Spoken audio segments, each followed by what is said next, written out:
Hello, Atmore. It's the Lloyd and Friends Show.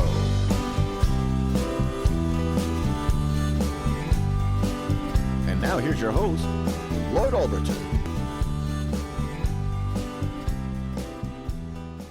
Good morning. This is Lloyd Albritton, joining you again with Lloyd and Friends. Interesting conversations with interesting people. And this morning, I've got as my special guest, Miss Ann Biggs Williams. A lot of people know her as Ann Biggs, but there's a little dash in there. There's Ann Biggs Williams, and we're going to talk about dashes today. Who was that you were just telling me about? It says that it's all about the dash. That comes from Sherry Johnson. Sherry at Johnson. Evergreen Public Library. Yeah, over and over. She says it's all about the dash. So when you see that dash, I guess there's always a story there somewhere, huh? That's right. So, Ann, we're going to let her tell her story, but most of you know who she is. She is a historian, I think. In fact, she is a member of the Historical Society. And Ann, tell us what your relationship is to the Historical Society. Well, for years I was librarian at the Jeff Davis Junior College, then Jeff Davis Community College, and we housed the materials of the Escambia County Historical Society. So I worked with them, keeping their materials accessible to the public. Actually, when I first moved to Bruton in 1973, I went on a motorcade with the Escambia County Historical Society when they went out to visit the community of Teddy in Brooklyn.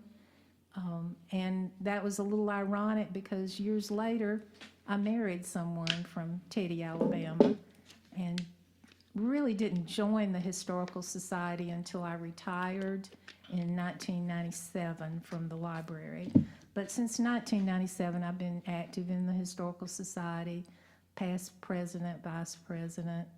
Right now I'm a trustee and have been doing the publicity. So longtime member, and many people associate me with the Escambia County Historical Society. Training, though, is more for a librarian, and history is just what I've learned you have to study as you're studying your family genealogy. Now, I did an interview a few days ago with Don Sales over at the Thomas McMillan Museum. Now he's got all the stuff over there now. Did you have that stuff in the library back when you were there? This Thomas McMillan Museum, it's been there quite a while. It has. I can remember when it was built. Actually, the Alabama room that Don Sales referred to, that's the part that was over in the Lee Library of the Jeff Davis Community College. So we never housed in the Lee Library any of the museum items, but we did have all of the books and folders and newspapers related to family history. Okay. Now, Ann, you're from Bruton?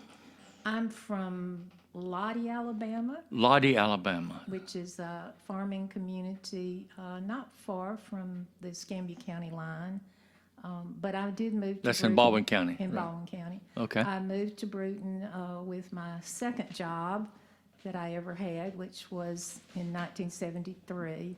I was hired first as assistant librarian at Jeff Davis Community College, and when my boss, Janelle Redditt, the very first librarian for the college, retired, I moved up eventually into her position as librarian.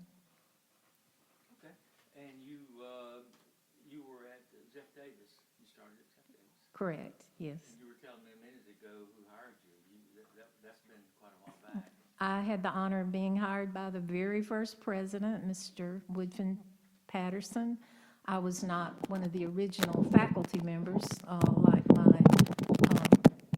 boss, Janelle Redditt, or Mr. Joe Weaver, who lives in Bruton, was one of the original employees. But I was hired by Mr. Patterson and served under several presidents until I retired. Okay. And you were out there for how long? 25? 24 years. 24 years. 24 years. And you were the librarian all that time? I was. I did also teach reading at one time, speed reading, and I also was the audio-visual person I did all the videotaping for the. You were a librarian back when you had to have all those little card files, weren't you? That's right, and I filed a mini card in those card files. You know, I Enjoyed doing never that. could learn how to use those things. I always struggled how to use the library card files. Well, you just should have taken my course. I taught bibliographic instructions. Oh, did you really? Yeah. Well, when did they change that? Now, when you go, how do you find a book in the library now? You just go to the computer. Actually, kinda put a- before I retired, we did what we call automate the library and put all those holdings on a computer. And now, with the JD, which is Coastal Alabama Community College now, you can actually access their catalog from home on your computer.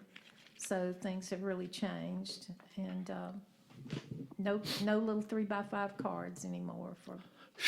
I'm glad of that. I don't feel so ignorant anymore. I love libraries, though. I really do, and I love bookstores.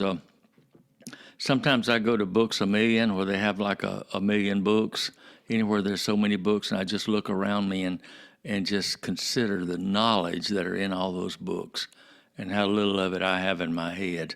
Well, I was telling someone the other day, the three staff members that we work together so much, Janelle Reddit, who now lives in Gulf Breeze, and Evelyn Duke, who lives in Georgiana.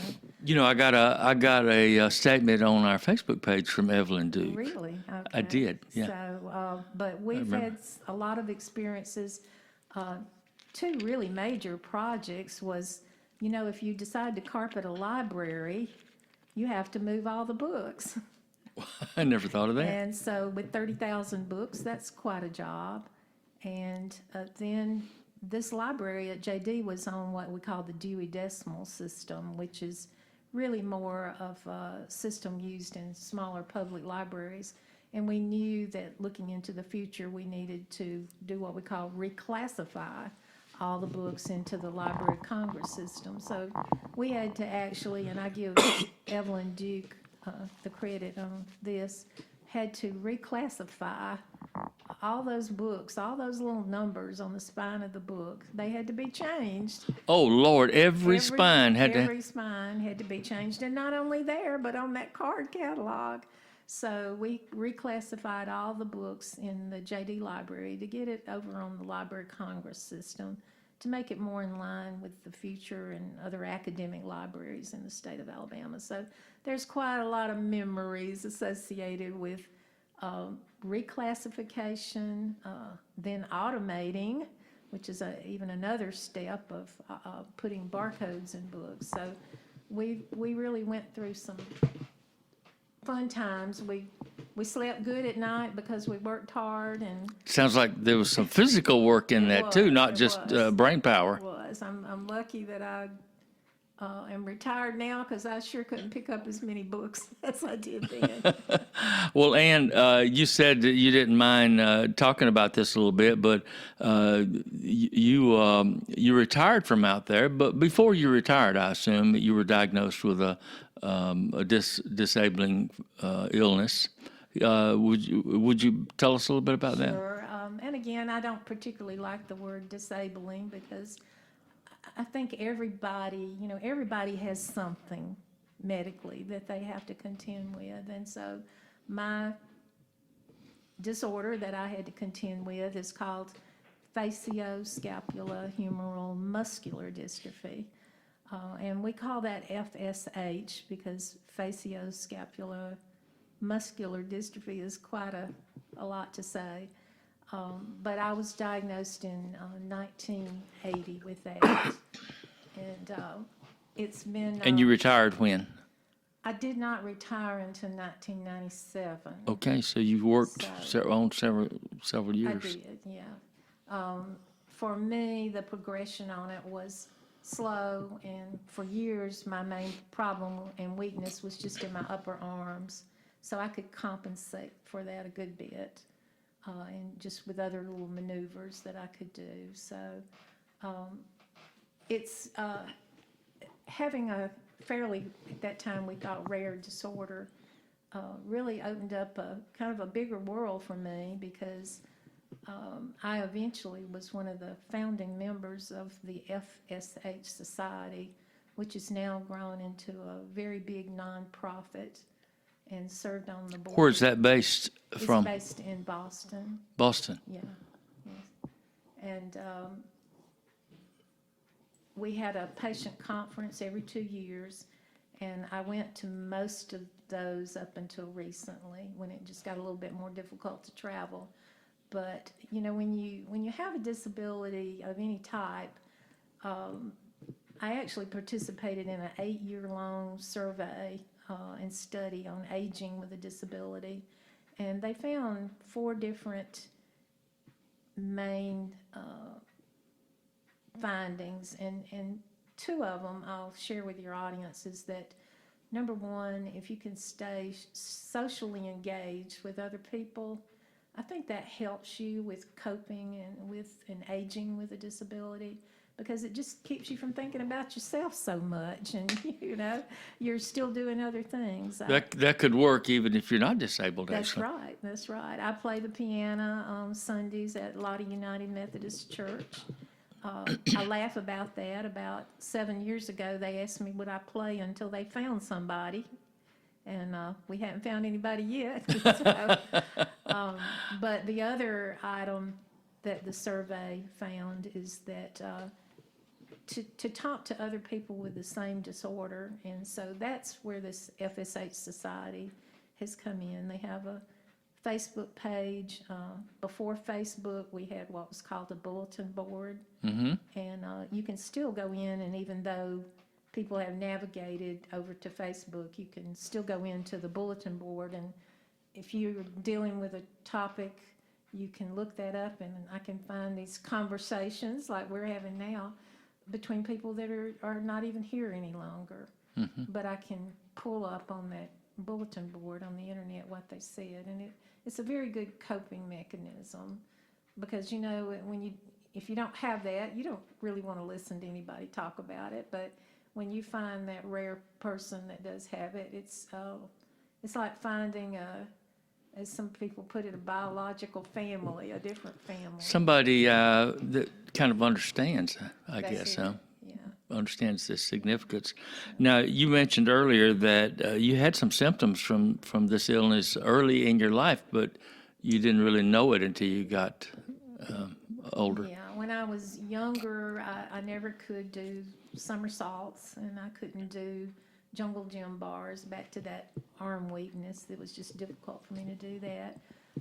My job at home was mowing the grass in the days of the old push lawnmower, and I can remember trying to stand on the lawnmower and pull up on that crank handle, and that was difficult, but you know. Hey, I bought a garden tiller the other day, and I still have to do that.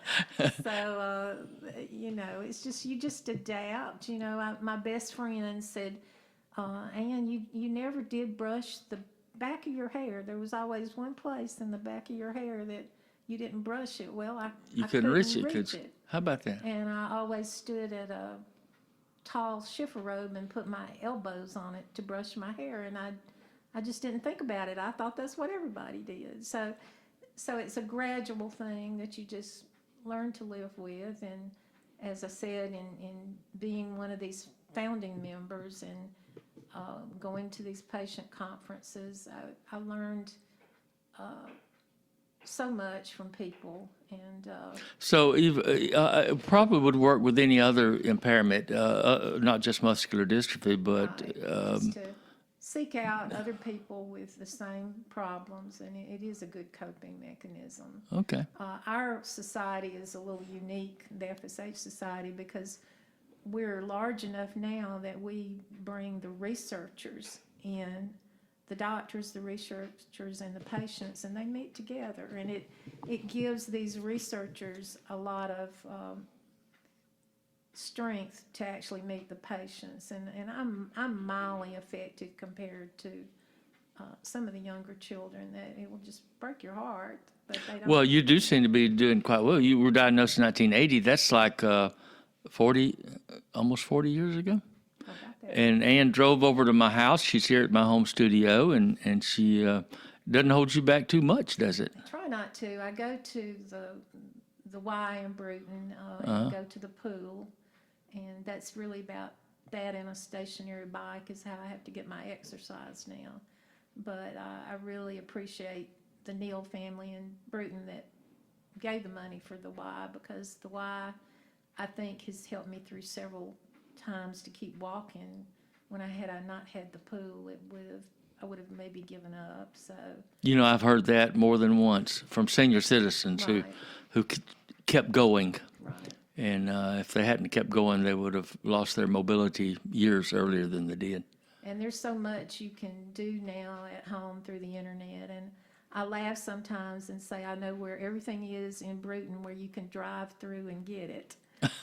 And there are several good places to eat where you can drive through and Hey, thank pick God up for the lunch. drive-throughs. So I appreciate them. And people in Bruton that know I have a problem, they're so good to help out.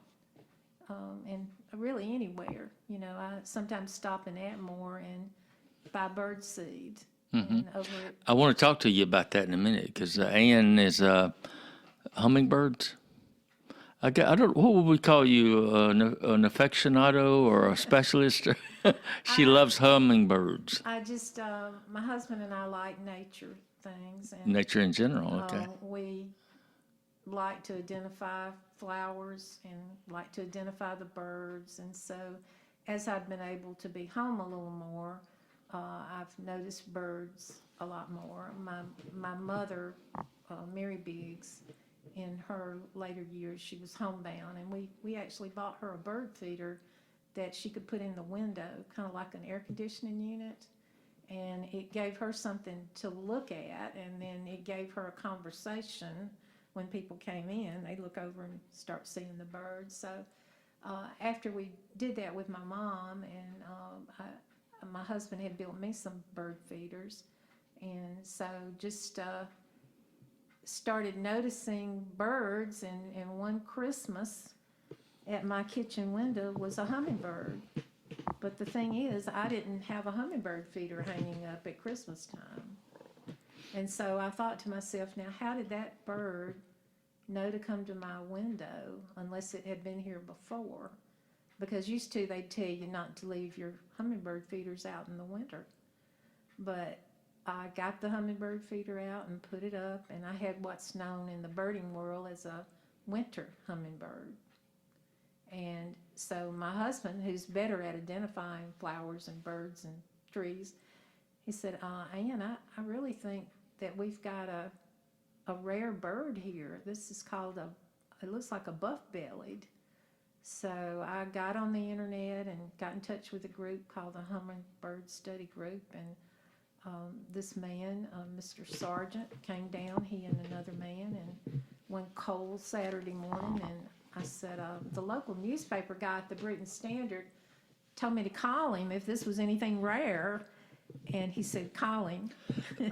So this was in 2000, and we did have a rare, at that time, hadn't been many sightings, buff-bellied hummingbird. A buff-bellied hummingbird.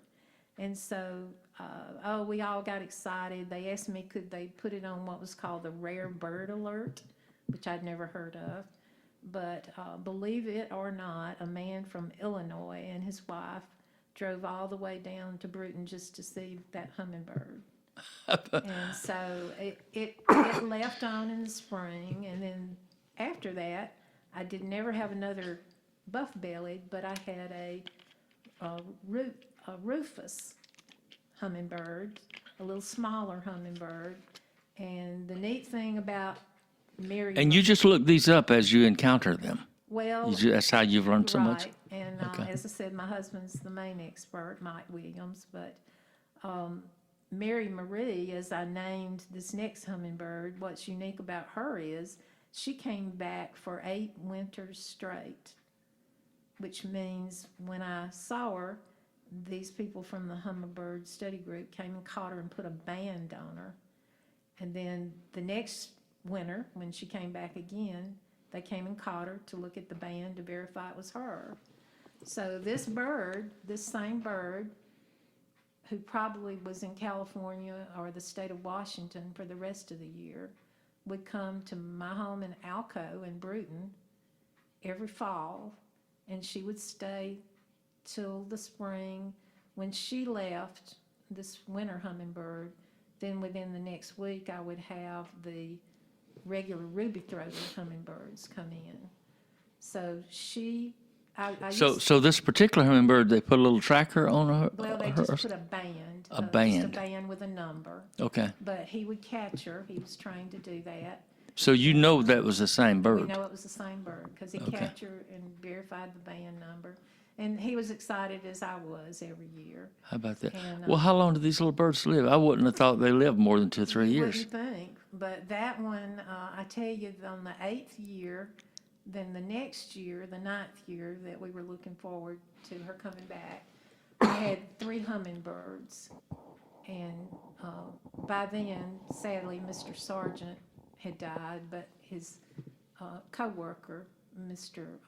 Bassett, he came and he said, "You got 3 hummingbirds, and 2 of them are ruby-throateds." And he said, "I can't catch the 3rd one." So How does he catch them? With like a net on a stick or he takes something? my hummingbird feeder down, and he has a tripod like a tall stool, and he sets a big wire cage with a trap door up on it, hangs my hummingbird feeder back in it. Well, for the hummingbird, they think that there's just been some vines to grow around, and he has fishing wire on the door, and he just sits out there in his chair and waits for her to go in. It takes And- patience. And then catches her. And so that last year, he said, I couldn't catch that 3rd hummingbird, and it could have been her, but unfortunately, I took in a one-eyed yellow mama cat that year who had kittens in the tree root by my Okay, mailbox. that sounds like a So- song. A so, one-eyed yellow mama cat. Sadly, I quit buying bird feed and started buying cat feed. And I've not had a winter hummer since then. So cats and hummingbirds do not go together. They don't mix. Well, I do, and I'm not just saying this just to kind of kiss up to you, but I do love to watch those hummingbirds. We sit in our backyard all the time. We've got some bird feeders out here. The grandchildren started watching the birds, and so I broke out my old binoculars. My wife has a good pair of binoculars, which she said I could have those, but if I didn't leave them outside. But of course, I always leave them outside, so she takes them back. But I've got my old binoculars out there, and I love to bird watch. It's really quite addicting. The first, the buff-bellied one, it had a different sound to it. The first printers we ever had that had that kind of staccato sound, it sounded like her, like that. And then the Rufus, the one I called Mary Marie, she had her own sound. I could hear her. I could be out in the yard, and I'd know when she came. It was just the little sound that they made when they kind of chirped. But then, of course, the main thing with a hummingbird is the humming sound they make when they're just So your main focus is on the hummingbird, or are you a bird No, watcher in I general? just like watching birds. This year I'm doing, although it's not got off to a very big start, what they call a big year. A lot of birders see how many species they can see in one year. And some people really get into that big. I mean, they will travel everywhere. I'm only interested in what birds I can see in Baldwin and Escambia County. Well, just out of curiosity, it's running through my mind. So many people, and I have the same problem, have a problem settling their mind down, trying to meditate or have a little quiet time every day. And one thing I notice about bird watching is it kind of pulls your attention away from other cares and kind of focus it. Have you found that to be a little bit of a therapy with your illness? Guess so. Maybe? I hadn't thought about that, but I think the fact that I was home more, the Mr. Sargent with the Hummingbird Study Group, and then Fred with the Hummingbird Research Group that it is now, he said I probably saw those birds because I was home more. people just get so busy, but I put my hummingbird feeder at my kitchen window, so when you're washing dishes, you know, you can see. You can watch them. That's Yeah. right, so. Have you got your fig tree out there too, where you throw the dishwater out? No, no. You know, I don't. You probably heard this. I've got some fig trees out here, and people say they do better behind the kitchen because people used to throw their dishwater Really? out there and Neat. keep them watered. Well, now, Ann, I want to move on because I can tell right now we're going to run out of time for all the stuff that we can talk about. You talked about the connection with your illness, the Boston, the muscular dystrophy folks that can connect and talk about common things.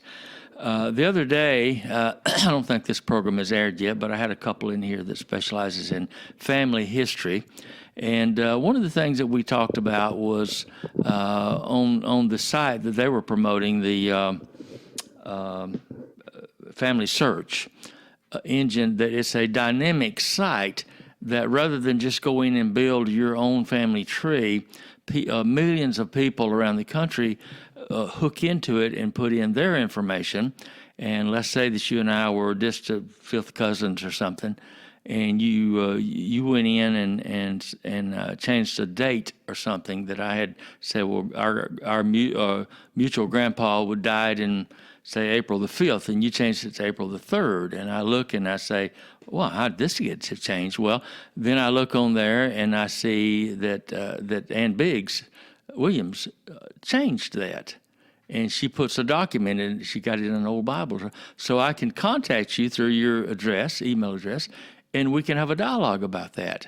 How this whole families come together through doing this research. And it just sounded kind of similar. And we talked about some other things as well, about how families are made stronger through family stories.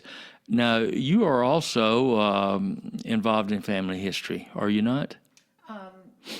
Yes, I'm doing a lot of local history right now, working on the Lottie community history where I grew up, and actually working on local history with my husband's family land in northeastern Escambia County. He uncovered what we call a mystery mill site in a creek on his land. And so we've been trying to see what we could learn to date that mill, and it's taken me back to the early patents on that land to the 1830s, and learning the stories of the two people that had that early patent on this land. And, you know, it's just fascinating to go back and with your ancestors. I even see this connection with people that own the land before you do. Uh-huh. Well, you brought up a point earlier that I had not thought of in terms of family history, how that it helps us to understand our ancestors if we understand the context in which they did whatever the thing is that they did. The family stories that grandpa did something or grandma did something. You find it hard to really to fully understand that behavior without understanding the history and culture that they lived in. My father used to be quite a storyteller, and he told lots of stories. How many of them are totally true, I'm not sure, because sometimes he changed them a little bit from time to time.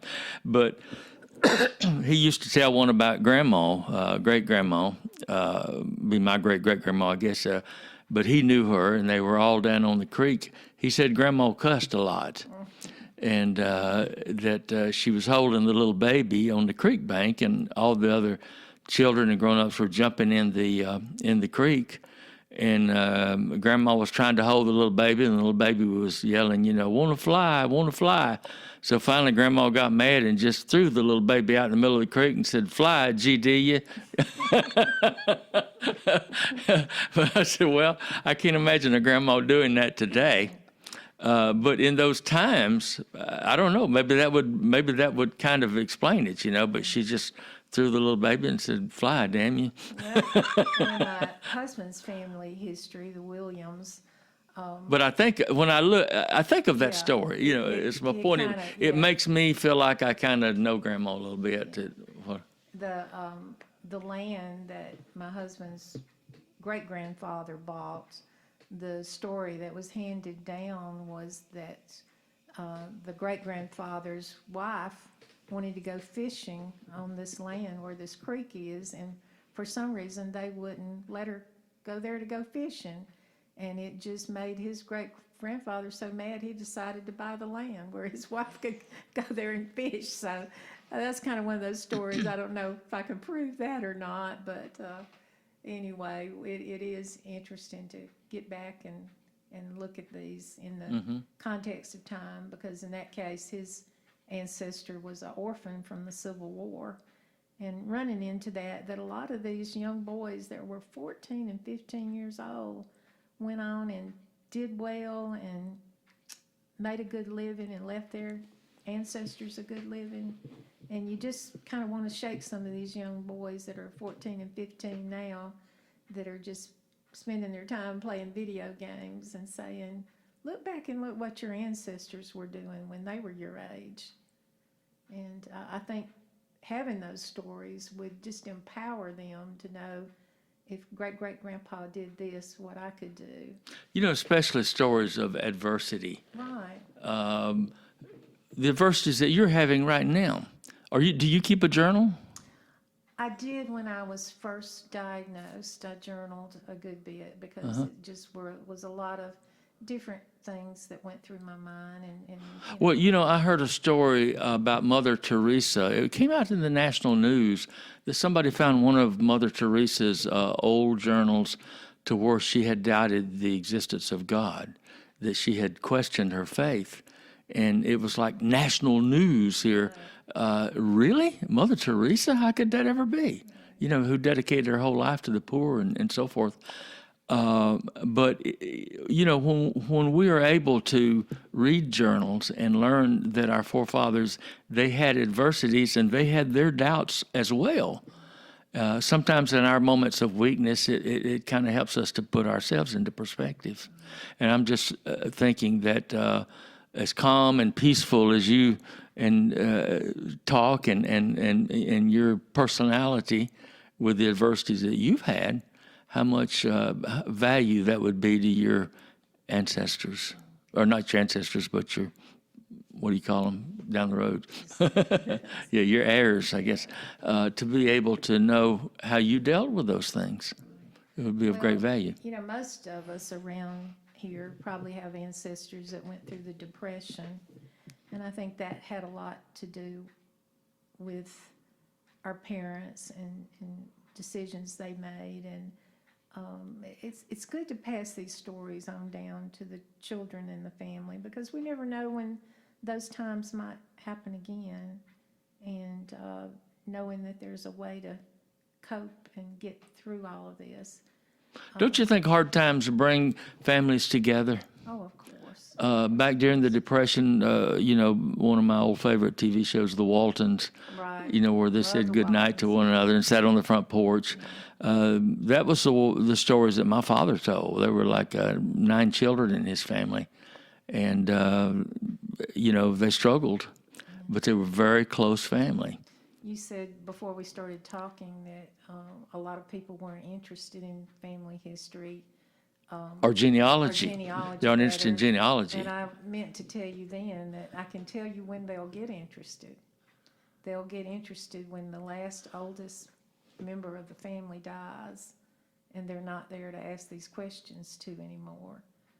Sadly, that's when somebody gets interested, when that generation is gone. And so I just really urge your listeners not to wait till that happens.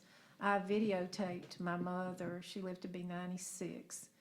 And I pushed her a little to do some of the videotapes. And one of them in particularly, I'd been pushing her. She'd been sick, and she got out of the hospital and come home. And I guess I was just pushing her for some reason, because I thought we might not have her much longer, which thankfully she lived a much longer time. But I was going through these video questions and asking her, and when she thought I had the tape off, she said, "I just want you to know I am sick of this, sick of this."